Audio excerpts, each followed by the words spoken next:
The first day of negotiations did not go well for owners and MLB players. The question everybody's asking themselves is, will there be an MLB season?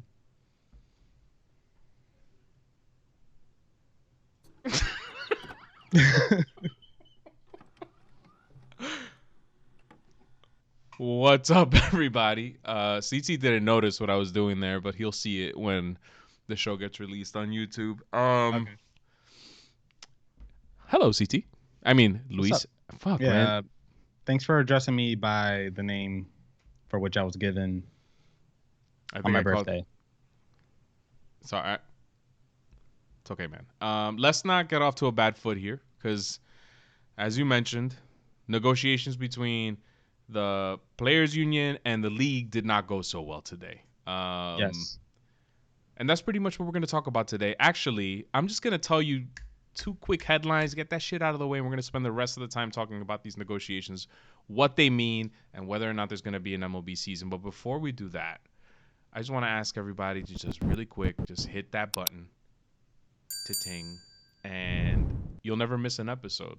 And while you're at it, get on your phone, Apple Yeah, man. Podcasts, Google Podcasts, any of those things. Subscribe to the Welcome to the Show podcast. Leave a 5-star rating and a review. And anything you hear during the show, if you want to interact with us, leave it in the comment section below, and we will respond. Let's move on. Right. So the quick headlines: NHL is going to abandon the regular season. Regular season over officially. If we have hockey again this year, they're going to go straight to the postseason. So no regular season, straight to the postseason. And in the NBA, Damian Lillard of the Portland Trailblazers says that he will not play unless the Blazers have a legitimate shot at the playoffs. So I'm not sure where they are in the standings right now. Yeah, Are the Blazers in it? Or are they? No, they're not in it, but he says he would only want a season to come back if they have a chance to fight for its spot. So right now looks like they're ninth in the Western Conference, so it's 8 playoff spots. Yeah. Looks like they are 18 games. Okay, 18 games behind first, but 7 games out of. Oh, I am so sorry. I'm looking at this completely wrong. They're Right, CT, about. you're gonna have to get your shit together here. They're about 4 games, 3 games out. Yeah, maybe they should. Maybe they should. Just kidding. Maybe they should take. Is everything all right? Maybe they should take like teams How about that a tournament? Teams that are within contention and just do a tournament, man. The ratings that would get. For real, I say the 10 or so teams that are currently left out of a playoff spot, they rank it highest ranked team versus lowest like a regular tournament, and then that team can be the wild card team. I don't really know how NBA works, man, because wouldn't they have to play the 8th seed in order to get into the playoffs? There has to be 8. There should be 8 teams in each conference, but maybe they should look at which teams that are not in playoff contention. But had they played the rest of the season, how far, was it feasible for them to make it to the postseason? Like, were they still in the hunt, and put them in a tournament style to play for those playoff spots? I mean, I don't know. Maybe it won't work. It won't work because maybe the teams are odd or whatever. I don't know, but expand the playoffs. Expand the playoffs for 2020. Yeah, look it. Put everybody in. Fuck that shit.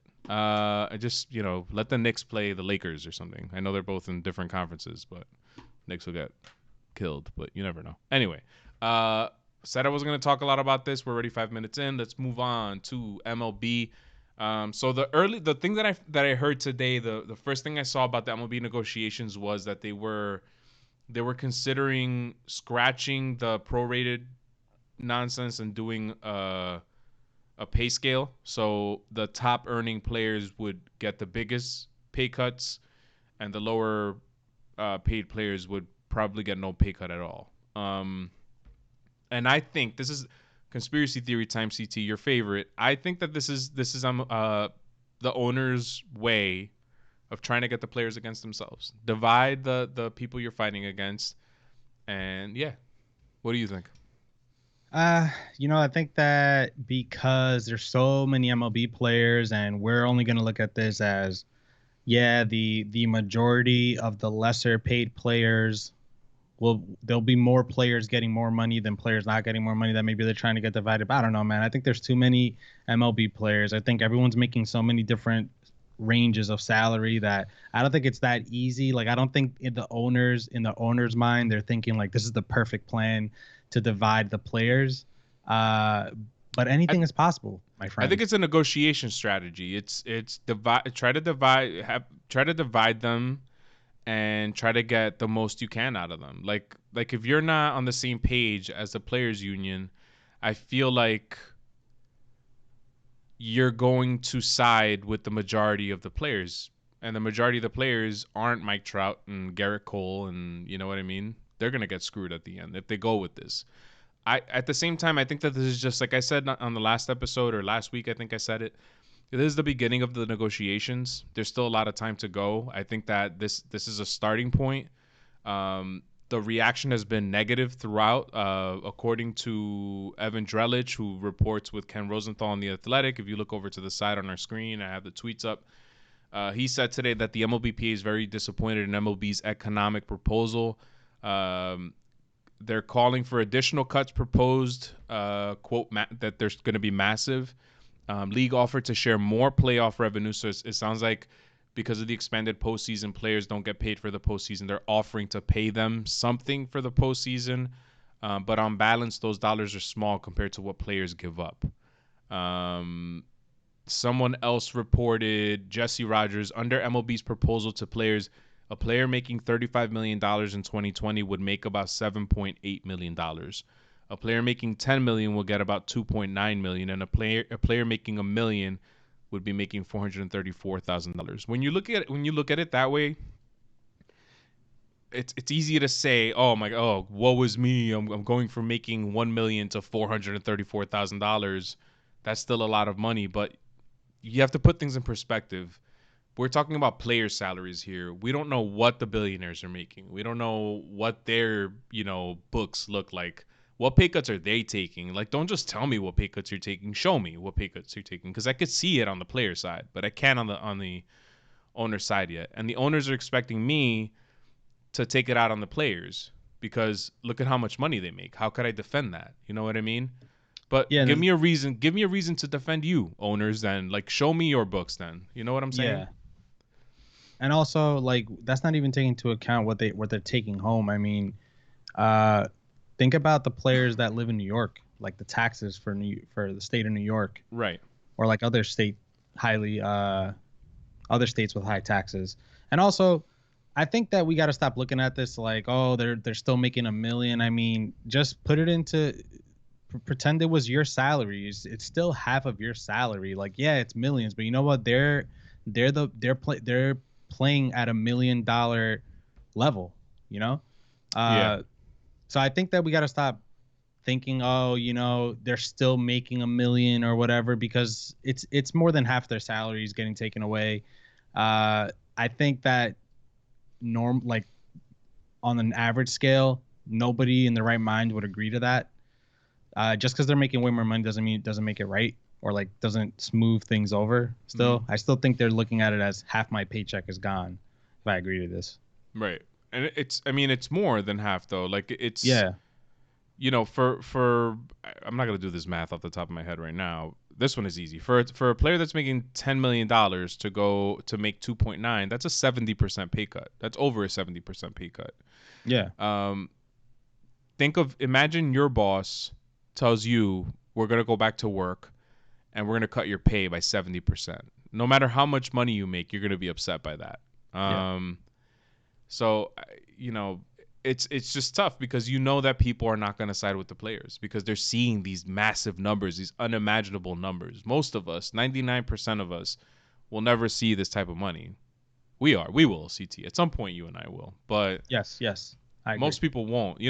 So I don't know, man. And then now I'm seeing John Heyman just tweeted. I think it was John Heyman. Maybe it was Joel Sherman. I'm going through the tweets here with you guys that the MLBPA says that the proposal involves massive additional pay cuts and the union is extremely disappointed. The union says that the sides are far apart on the health and safety protocols as well. So we all thought that the health and safety protocols wasn't going to be an issue, that they were ready to play. Now it sounds like they're far apart on that too. Shit, damn, Joel Sherman, you're busy, bro.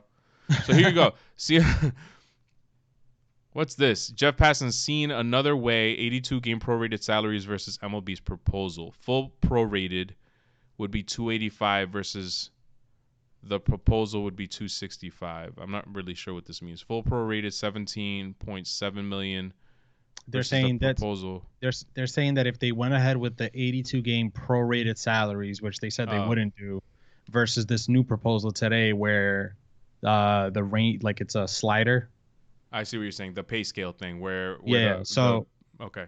Right now it looks like they're saving money going with the new proposal because they said if they went with the prorated salaries, they would lose more money than not having a season at all. So that we're pretty much looking at not having a season at all if the proposal money isn't agreed to.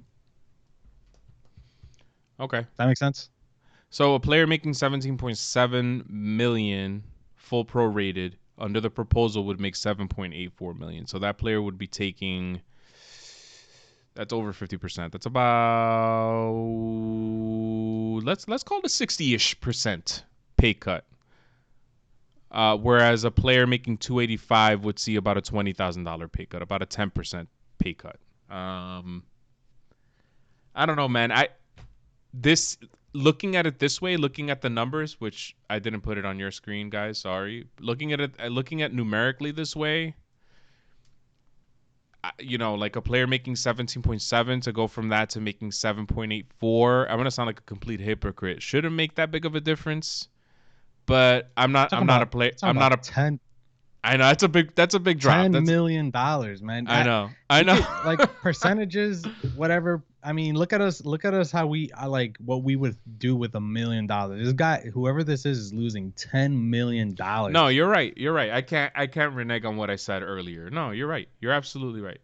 I want to see what the players should be saying right now. And I'm not Tony Clark. I'm not a professional. I'm not, I am a professional, but not a, I don't talk, I don't represent these players and shit. If I was Tony Clark, I'd be out there shouting through the rooftops. You guys know what we make.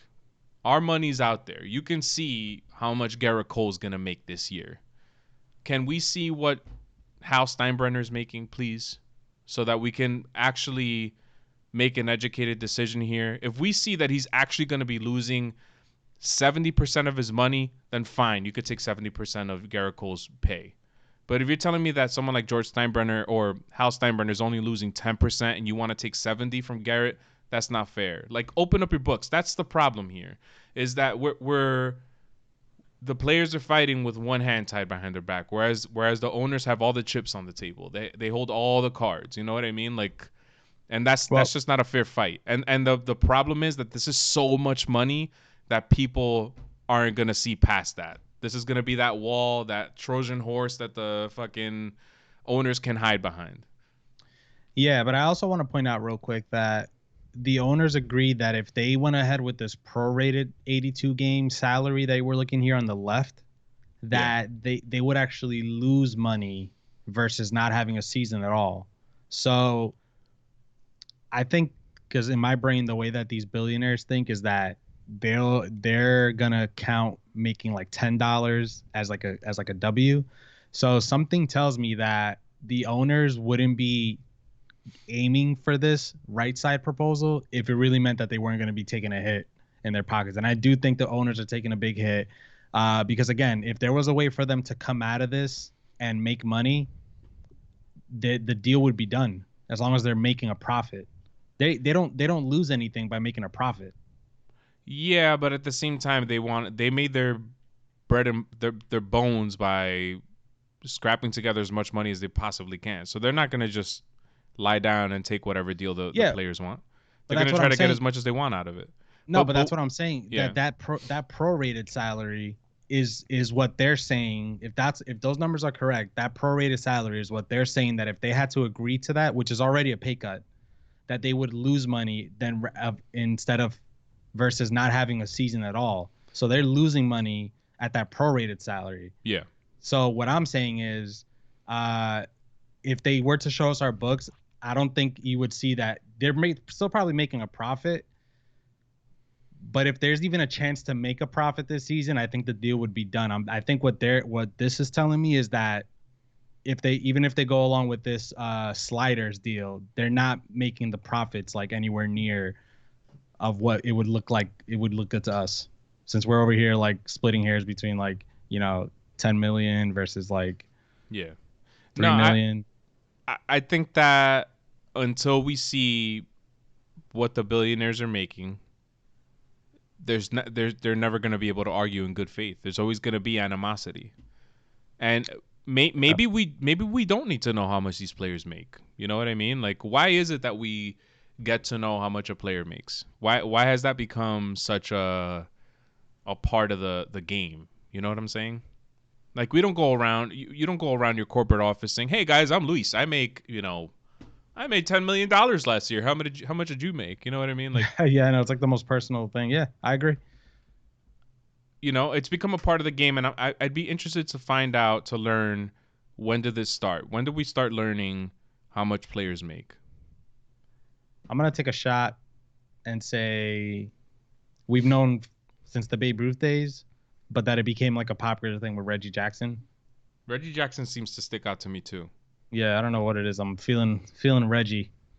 So I think that we're so hungry for baseball content, for baseball news. We've been looking forward to this week for such a long time because it's the make or break week. Although if nothing comes out of this week, it doesn't mean that there isn't going to be a baseball season. It just means that the negotiations are going to continue, and we're just going to have a season with less games, Yeah. and so on and so forth. But this is the first thing that we're getting, the first sign of what's to come, and it's a really negative sign. But like I had texted with you guys earlier today, think about when you go, the regular person. I'm not talking about a car expert. Like you and I, we're just regular people. We both have Hondas. You know what I mean? Like we're not driving around Beamers or anything like that. Nothing against Beamer people. I don't even know why they call it a Beamer. Why do they call it a Beamer? Why not just say I have a BMW? I don't know, man. Yeah. See Would what I'm have to saying? look that. Anyway, point is, think about when you go to a car dealership, right? Like you end up spending the whole fucking day there. And in the beginning, you're way apart, and by the end of the night, you're like, "Fuck, man, I'm just going to give up a little bit. Fine. Like fine. I'll pay an extra $1,000, but you have to come down 1,000 or whatever the fuck." And Yeah. you walk away, both sides are semi happy, and you're good. That's what's happening here. Sides are far apart. As the week goes on, I guarantee you guys, things are gonna get closer and closer. What I can't guarantee is that there will be a season, because if we've learned anything from baseball in the past, is that they managed to fuck this shit up a lot. Think 94, think steroids, think biogenesis, think, Balco, think all that shit. A-Rod's retirement. A-Rod's retirement, man. 4 more. Hashtag 4 more. But that's my take, man. I don't know if you want to give your take. I feel like I spoke too long about car dealerships and shit. Lost my train of thought for a minute there. Beamers, all that shit. I just want to add that if you go into a car dealership and you come out of there financing a car, that you already lost. Ooh. So You think so? because you're paying more than what the car is worth, no matter what. The minute you drive that car off the lot, it's lost the current value that you just agreed to pay for with interest, by the way. So you're saying we're all losers, is what I'm saying. Always lease, just always lease. No, you should lease until you save up enough money to buy the car in cash. Is what you should do. Wow, look at this guy, man. Yeah, that's right, guys. We're all losers at the end of the day. Speak for yourself, man. What if you finance your car at like 0% interest? It's the same as buying it cash. Isn't it only 0% interest like first 2 years or something? Well, I got mine for like 0. It was like less than 1%. I don't even know why they tacked on that, because it was literally like, it turned out to be like $60 over the life. I was like, you guys are really gonna charge me this? Can I just give you the $60 right now in interest? Yeah, that's the thing. I don't think you can pay it all. I could just pay it off if I wanted to, but I opted, since it was such. I'm getting all personal here, telling you about my car payments and all this shit, about my time at a car dealership. Anyway, I opted to finance because the interest rate was so low that it was almost like getting 0%. So I figured, instead of dropping X amount of dollars here. I'm just gonna spread that shit out. Like, what if I need an extra, $1,000 or $2,000 to buy a new microphone? You know what I'm saying? Wait, so I didn't want to get too into this, but Suddenly this turned into how to buy a car. you calculated what the interest would be, and it came out to $60. See, even OBS wants us to stop. He's So like, it came out to $60 over the next 6 years. It wasn't $60. That's an exaggeration, but it wasn't $1,000 either. So overall, when you're done paying for your car, you would have paid just See, no, I don't think that's. I'm telling you, man. It was like zero. It was like 0. It was like less than 1%. The interest. All right. Hey, man. That's you. And I'm with you, man. I don't like having payments. Like the Honda. So we have two cars. We have the Highlander because we have kids, and we have the Honda, which is like the car that we got when we first got married or whatever. The Honda, we're just like, let's just pay this shit off. Like what the fuck? Like why have payments? Like, let's just pay it off and be done with it. Yeah. With the Highlander, we got such a low interest rate that we're like, all right, let's just stretch it out a little bit. Fuck it. But yeah, if I had the money to drop right now, I would just pay it off because I hate having payments. Yeah. Well, anyway, man, tell me what you think. Tell me what you think about MLB. What's going on? What's gonna happen, man? What are your predictions? Here's what I think, man. The Red Sox have the greatest comeback ever in the history of history to come back from third place last year in the AL East and a so-called cheating scandal, and hoist up that trophy one more time, to be the first team to win it in the 2020 decade in the AL East, in the American League, in baseball. That's what I think is. You never take anything seriously, man. All I was trying to say before is that if you're agreed to an interest rate type of deal, we're all losers. That's all I was trying to say before, man. Right? I didn't mean to get personal. Technically, I'm a loser. Yeah, you're right. But you're right. Here's my last question, and then we'll wrap this up. This started off as a 10-minute thing. Remember that? Remember those days when it was supposed to be about 10 a week minutes? Ago. As soon as I said, "Yo, let's just scratch the clock, man," it doesn't even matter anymore. This started happening. Anyway, last question, really fast. Say they agree to a season, 82-game season, and say Cody Bellinger at the end of this 82-game season hits 406 or 409, because Ted Williams hit 406, I think. Do you consider him the record holder for batting average all time in a single season? I think they have a minimum number of bats for that, and if it reaches the minimum number, yeah. You consider it? Yeah, if it reaches the minimum number of at-bats to qualify. Would you consider, say, Jacob deGrom pitches like his second half self, and he pitches to like a 1, I don't know what the record ERA is, lowest ERA. Say it's 1.5. He pitches to a 1.5 ERA, and that's the lowest in a single season ever. Is he the record holder? If it meets the minimum number of innings, yes. This fucking guy, man. Just give me an answer, man. In your mind. If it reaches the minimum number of innings, yes. If it doesn't, no. I think that if it happens, me witnessing it, wherever that ranks, isn't going to change like what registered in my brain. Like Sammy Sosa taking steroids but hitting 3 consecutive seasons of 60 home runs or more is a memory. So it doesn't really matter where things rank for me. Okay, so A-Rod's my favorite baseball player, so a Red Sox fan that loves A-Rod. It just doesn't even make sense. Yeah, there's a word for that, isn't there? It's an oxymoron. Is that what it is? I feel like I'm being interviewed, man. You hit me with another question. I'm sorry. All right, this is the last one. Yes, I should have rephrased that. I shouldn't have said, would you consider him the record holder? Would you consider it legit? Like, would you look at Cody Bellinger? Oh shit, it's the last game of the season. He's at 405. If he gets 2 more hits, he's gonna finish the season higher than Ted Williams. Would you be like, oh shit, I want to see this, man? He's gonna break the record. Or would you be like, nah, that's not legit. It's bullshit. It's only half a season. Yeah, for 82 games, I would. Okay. 82 games. I'm gonna think that this is history in the making. Wow. Yes. You're just chasing the dreams. Well, look at how the world was when Tony Gwynn hit like 398, right? Like in 94. Yeah. You see? All right. Let me just look at what he hit in 1994. Tony Gwynn in 94, 394, 454 on base. Pretty close, man. He led the league in ground out double plays. Guys, I just want to take a minute to apologize for just steering this ship off its course for a little while. I hope you enjoyed some of our conversations. I hope you enjoyed, or not, I hope you learned that if you walk out of a car dealership today, well, you shouldn't because you know, social distancing.